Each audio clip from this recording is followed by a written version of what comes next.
Assalamu alaikum everyone and welcome to my channel. Today we'll discuss the individual versus market demand curve. It is already understood that when we talk about an individual, like one person or one consumer, which means that at some price, let's suppose P1, the consumer was demanding Q1 of the amount.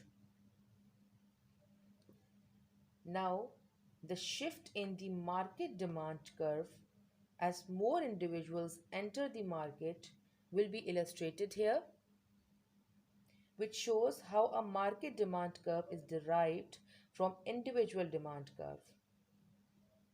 Here in this picture, this demand curve is for the individual A,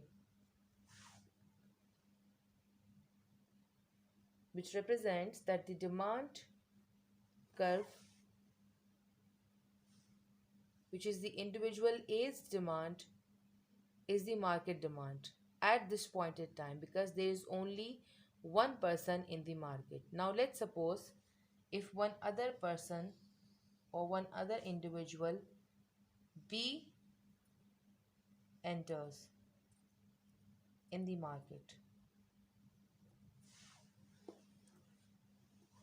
and that is his demand curve, and let's suppose he requires or he wants to buy more of the product in comparison to the individual A.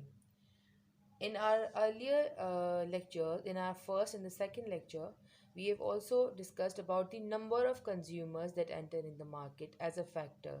So if it was a factor, which means that there would be an outward or inward shift. If the consumers would go out of the or exit the market, there would be an inward shift.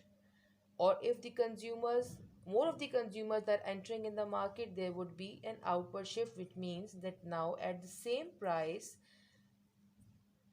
when the number of consumers are increasing, so there would be a shift in the demand. There won't be a movement in along the demand curve, because that occurs only in the condition when we talk about the price and the quantity demanded and no other factor is involved.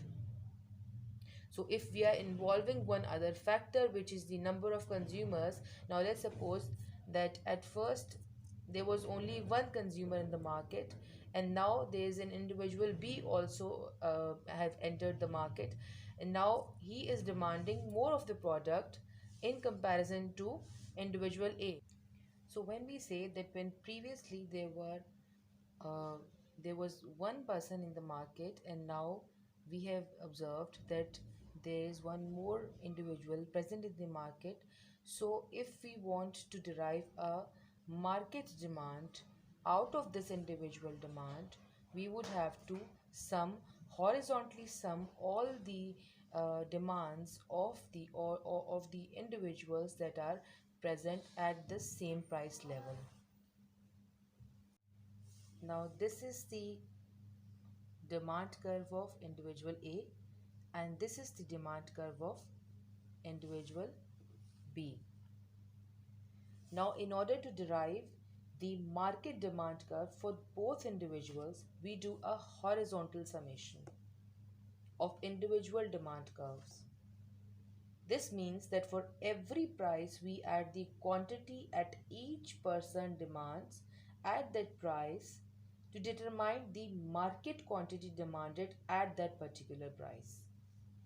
Now let's suppose that if at price above P1 there is only one individual that is present in the market who is willing to buy the product. For the individual A and the rest of the individuals, price P1 is the maximum price that they are going to pay for this particular product. But individual B is capable of buying the product above P1, so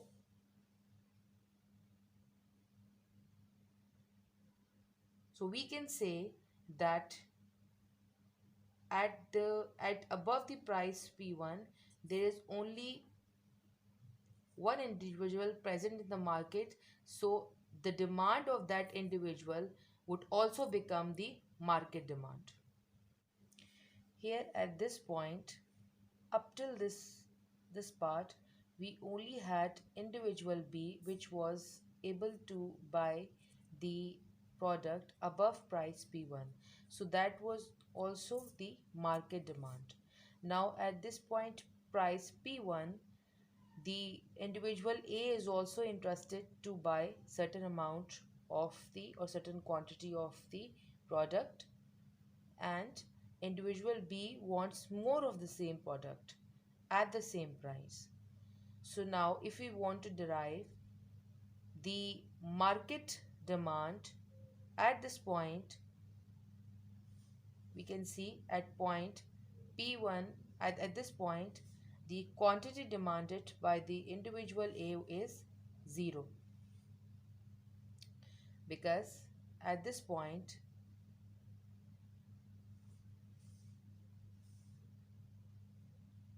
the horizontal axis is at the 0 point.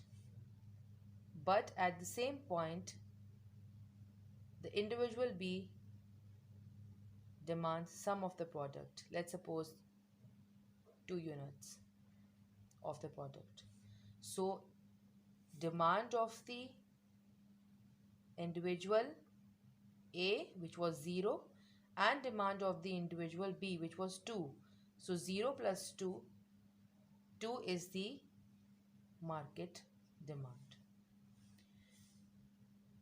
This is how we are going to derive the whole of the market demand curve by adding the quantity demanded by the individual A and the quantity demanded by the individual B at the different price levels. Let's suppose if at this price level P2, the quantity demanded was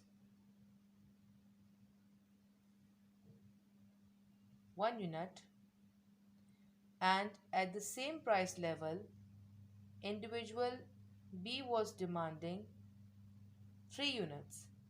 So the market demand would be 1 plus 3, 4 units, which means that it would lie somewhere here. So in this way, we would keep on going till we get the another demand curve, which would be the market demand. Now, for the sake of understanding, we have only assumed two of the individuals in the market. There would be obviously numerous individuals available in the market who would be interested in buying the product. So we would have to add or sum up the demands or the quantity demanded of the product horizontally, and we would get the other one more of the demand curve, which we would call the market demand. So this is the difference between the individual versus market demand curve. I hope you've got a little bit of the understanding of what I was trying to convey to you. If you like my video, please do let me know in the comments below, and please support my channel, and do subscribe to my channel and press the bell icon so you get any all of the notifications from my channel. Thank you so very much.